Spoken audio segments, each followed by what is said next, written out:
ಶ್ರೀ ಗುರುಭ್ಯೋ ನಮಃ. ನನ್ನ ಆಧ್ಯಾತ್ಮ ಬಂಧುಗಳೇ, ನಾನು ಇವತ್ತು ಶೃಂಗೇರಿಯ ಶಾರದೆಯ ಕೆಲವು ವಿಶೇಷವಾಗಿರುವಂತಹ ವಿಷಯಗಳ ಬಗ್ಗೆ ಮಾತಾಡ್ತೀನಿ. ಶಾರದೆ ಆದಿಶಂಕರರಿಂದ ಪ್ರತಿಷ್ಠಾಪನೆಗೊಂಡಂತಹ ಮಾತೆ, ಸರಸ್ವತಿ ಸ್ವರೂಪಿಣಿ. ಶಂಕರರು ದಕ್ಷಿಣಾಮ್ನಾಯ ಪೀಠವನ್ನು ಸ್ಥಾಪಿಸೋದ್ರೊಂದಿಗೆ ಇದು ಪ್ರಾರಂಭ ಆಗುತ್ತೆ. ಅವರು ಒಂದು ಬಂಡೆಯ ಮೇಲೆ ಶ್ರೀಚಕ್ರವನ್ನು ಕೆತ್ತಿ ಅದರ ಮೇಲೆ ಶ್ರೀಗಂಧದ ಮರದಿಂದ ಮಾಡಿರುವಂತಹ ಶಾರದಾ ವಿಗ್ರಹವನ್ನು ಪ್ರತಿಷ್ಠಾಪನೆ ಮಾಡ್ತಾರೆ.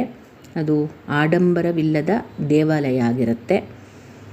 ನಂತರ ಬಂದ ಗುರುಗಳಾದ ಶ್ರೀ ಭಾರತೀ ಕೃಷ್ಣ ತೀರ್ಥರು ಮತ್ತು ಶ್ರೀ ವಿದ್ಯಾರಣ್ಯರು ಕೇರಳದ ಶೈಲಿಯಲ್ಲಿ ಮರದ ಮತ್ತು ಹಂಚಿನ ಛಾವಣಿಯನ್ನು ದೇವಾಲಯಕ್ಕೆ ನಿರ್ಮಾಣ ಮಾಡ್ತಾರೆ. ಮತ್ತು 14ನೇ ಶತಮಾನದಲ್ಲಿ ವಿಜಯನಗರದ ಅರಸರು ಚಿನ್ನದ ವಿಗ್ರಹಕ್ಕೆ ಇದನ್ನು ಬದಲಾವಣೆ ಮಾಡ್ತಾರೆ. ನವರಾತ್ರಿಯನ್ನು 11 ದಿವಸಗಳ ಕಾಲ ವಿಜೃಂಭಣೆಯಿಂದ ಆಚರಣೆ ಮಾಡಲಾಗುತ್ತೆ.